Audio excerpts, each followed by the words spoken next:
Quelques rappels sur les ondes. Alors, il faut connaître la définition d'une onde. Une onde, c'est une perturbation qui se propage. Alors, on dit que l'onde est mécanique si elle a besoin d'un support matériel pour se propager. Et dans le cas où il n'y a pas besoin de matière et que dans le cas où l'onde peut se propager dans le vide, on n'a plus affaire à une onde mécanique. Et bon, le meilleur exemple d'onde qui n'est pas une onde mécanique, ce sont les ondes électromagnétiques, les ondes lumineuses.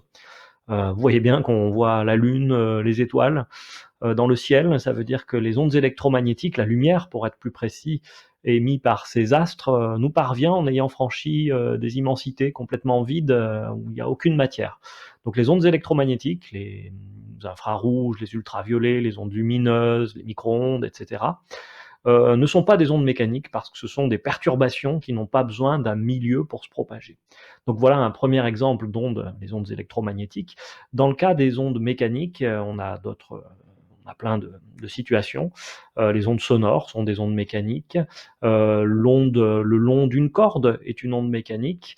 Les ondes à la surface de l'eau, lorsque vous jetez un caillou dans l'eau d'un étang, vous voyez des petites vaguelettes se former à la surface. Eh bien, ces vaguelettes, ce sont des perturbations qui se propagent à la surface, et donc ce sont des ondes mécaniques. Elles ont besoin d'un milieu pour se propager. Ce milieu, c'est l'eau elle-même. Dernier exemple, je citerai les ondes sismiques, qui sont aussi des ondes mécaniques qui se propagent à l'intérieur de la croûte terrestre. Donc voyons ensemble une situation assez simple, à savoir l'onde qui se propage le long d'une corde. Donc on va étudier avec ce petit simulateur. Donc vous imaginez que ce collier de perles là, avec des perles rouges et des perles bleues, est une corde tendue. Si on crée une impulsion à l'extrémité de la corde, on va s'apercevoir qu'une perturbation se forme et que cette perturbation va se propager ici de gauche à droite. Donc cette perturbation qui se propage, c'est une onde, et ici c'est une onde mécanique puisque cette perturbation a besoin de la corde, elle se propage dans le matériau de la corde.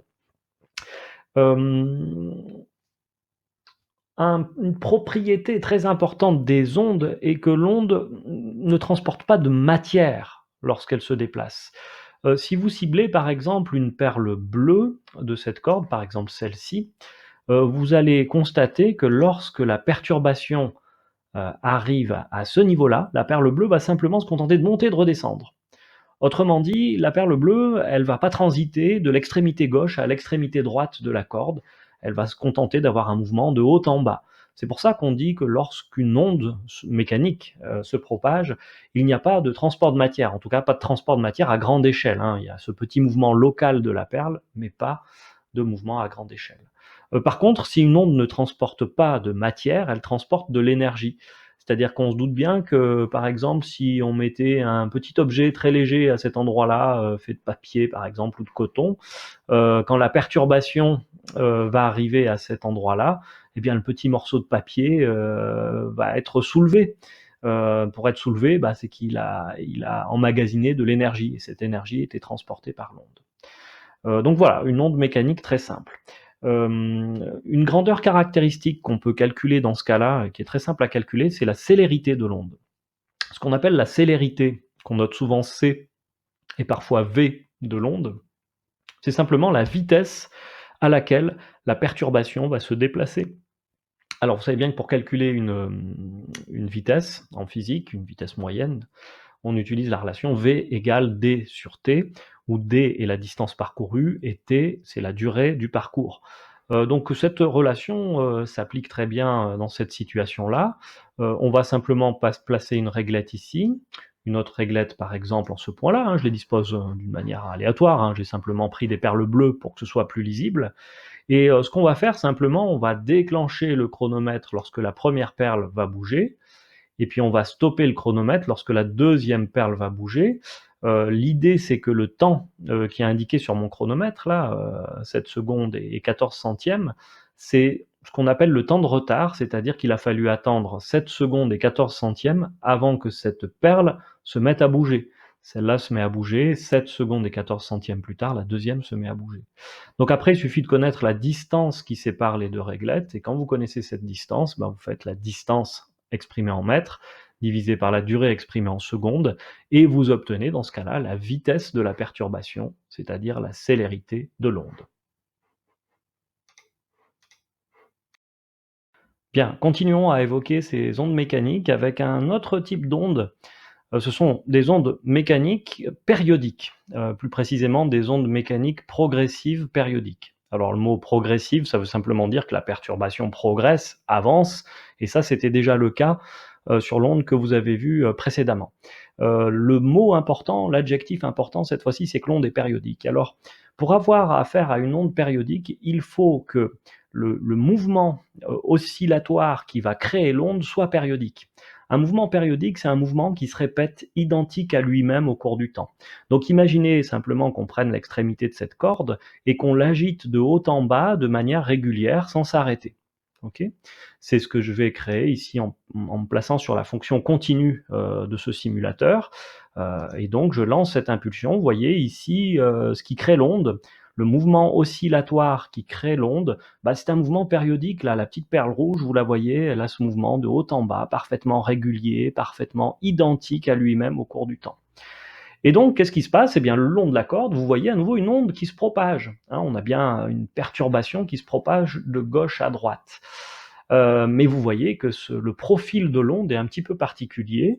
Et bon, bah, dans ce cas-là, c'est une onde qui est sinusoïdale, puisque si je fais pause dans mon simulateur, pardon, pas comme ça, si je fais pause en arrêtant le temps de cette manière-là, vous voyez que le profil de l'onde a mathématiquement la forme d'une sinusoïde. Après, ça ne change rien à ce que l'on a dit précédemment. C'est-à-dire que vous voyez, si vous ciblez cette perle bleue, par exemple, elle a toujours un mouvement local. Elle ne se déplace pas de gauche à droite, elle a juste un mouvement de haut en bas lorsque la perturbation la propage. Alors ces ondes périodiques, ces ondes progressives périodiques, elles sont très courantes. Par exemple, si vous prenez un haut-parleur qui émet une note de musique en continu, par exemple la note do dièse, eh bien le mouvement de la membrane du haut-parleur sera un mouvement périodique. Vous allez avoir le haut-parleur qui a un mouvement de va-et-vient parfaitement régulier, et donc les molécules d'air qui vont être mises en mouvement et qui vont être traversées par l'onde, par la perturbation, par l'onde sonore, vont avoir des mouvements de va-et-vient qui correspondront à un signal sinusoïdal, à une courbe sinusoïdale. Là aussi, dans le cadre d'une onde progressive périodique, on a des quantités qu'il faut savoir définir et calculer dans ces situations-là. La première quantité, c'est la période temporelle grand T. Alors la période temporelle grand T, c'est une durée, elle s'exprime donc en secondes, et pour la définir, c'est assez simple en réalité. Il suffit de cibler un élément du milieu dans lequel l'onde se propage, par exemple ici ce point de la corde, et vous allez simplement chronométrer la durée d'un aller-retour de ce mouvement, c'est-à-dire la durée d'un cycle complet. Par exemple, je vais attendre que la perle bleue arrive en haut, déclencher le chronomètre et attendre que la perle bleue revienne en haut. Et la durée qui s'affiche maintenant sur le chronomètre, 3 secondes et 56 centièmes ici, eh bien, est égale à la période temporelle de l'onde. Donc on est bien d'accord, l'onde, quand elle traverse le milieu, se met à faire vibrer la matière du milieu, et la durée d'un cycle, d'un mouvement complet, d'un point matériel, s'appelle la période temporelle de l'onde. Donc la période grand T. L'autre grandeur importante, c'est la fréquence, qu'on note parfois F ou parfois avec la lettre grecque nu.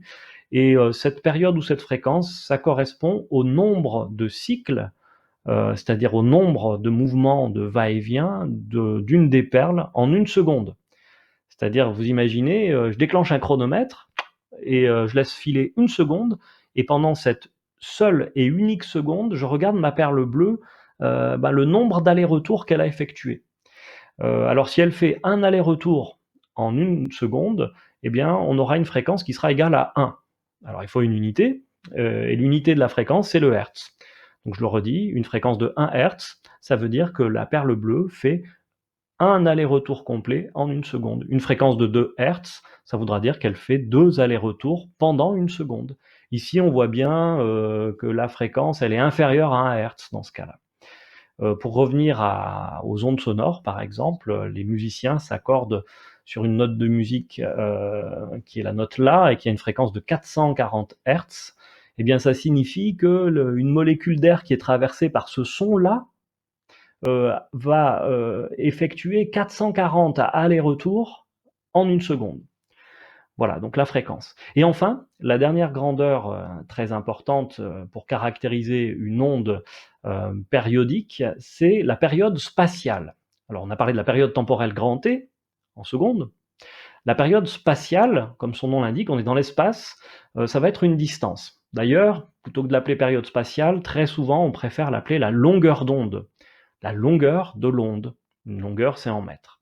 Et là, elle est assez facile à visualiser dans notre situation, là, avec notre collier de perles.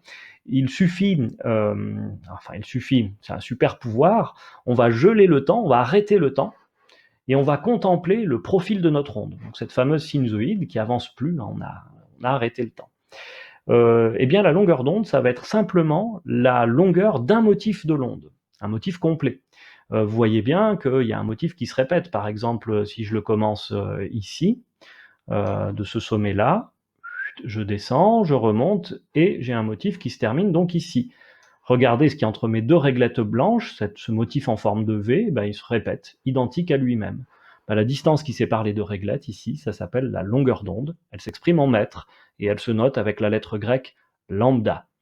On peut la faire figurer ailleurs, par exemple on peut prendre un motif élémentaire de notre onde ici. Vous voyez ce motif-là que j'ai encadré avec mes deux réglettes, il se répète, identique à lui-même, je vous rassure, hein, la mesure de cette distance serait la même que dans le cas précédent, hein. Une onde à une longueur d'onde donnée.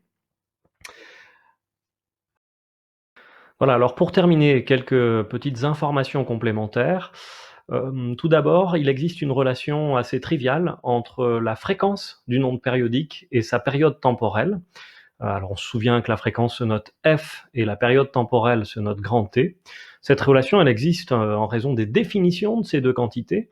Je vous rappelle que la période temporelle, grand T, c'est la durée du mouvement d'un cycle d'un élément du milieu qui est traversé par l'onde, et la fréquence, c'est le nombre de cycles qu'effectue cet élément du milieu en 1 seconde. Donc vous voyez, ces deux grandeurs caractéristiques sont quand même cousines. Et donc la relation qui unit la fréquence f et la période temporelle grand T est très simple, et vous la connaissez depuis longtemps. C'est la formule f égale 1 sur t. Il faut absolument, pour obtenir une fréquence en Hertz, exprimer la période temporelle en secondes. Donc attention, si on vous donne un temps en millisecondes ou en heures, il faut absolument le convertir en secondes dans cette formule. Bien entendu, on peut renverser la formule, auquel cas on obtient la relation t, la période temporelle, égale 1 sur f, ou 1 sur nu, puisqu'on utilise aussi parfois la lettre grecque nu pour noter la fréquence. Une autre relation importante concernant les ondes périodiques, c'est la relation qui unit la période temporelle grand T et la période spatiale, ou la longueur d'onde, lambda. Alors, comme vous pouvez le voir sur cette illustration, on voit une onde périodique sinusoïdale qui se déplace le long d'une corde. Elle se déplace à la vitesse v, et vous voyez qu'il y a 5 situations successives, c'est-à-dire que chronologiquement, ce schéma se lit de haut en bas. La durée totale de cette séquence est égale à une période temporelle grand T. Vous voyez, sur le premier schéma, il est indiqué t égale 0, et sur le cinquième schéma, il est indiqué t égale grand T. Donc la durée totale correspond à la période temporelle de l'onde. Comment ça s'observe? Eh bien simplement, si vous voyez le point bleu qui est noté sur le schéma, vous voyez que dans cet espace de temps, eh bien le point bleu a décrit un cycle complet. Il commence en haut et il revient dans sa position initiale tout en haut. Alors, si on est un petit peu observateur, on remarque que bon, il y a une partie de la corde qui a été mise en évidence, et cette partie de la corde, pendant cette durée grand T, elle a parcouru une certaine distance. Et là, je vous demande de bien observer le schéma. Vous voyez que la distance parcourue par ce morceau de corde correspond à la longueur d'onde lambda. Donc vous voyez, les deux sont liés. Autrement dit, une définition de la longueur d'onde qu'on peut donner, c'est que la longueur d'onde correspond à la distance qu'a parcourue la perturbation en une durée qui est égale à la période temporelle. De cette observation naît une relation qui est vraiment importante et très utile, le fait que la longueur d'onde lambda soit égale à la célérité de l'onde, donc v ou c, les 2 notations sont permises, multiplié par la période temporelle grand T. Donc lambda égale c fois t, lambda exprimé en mètres, c en mètres par seconde et grand T en secondes.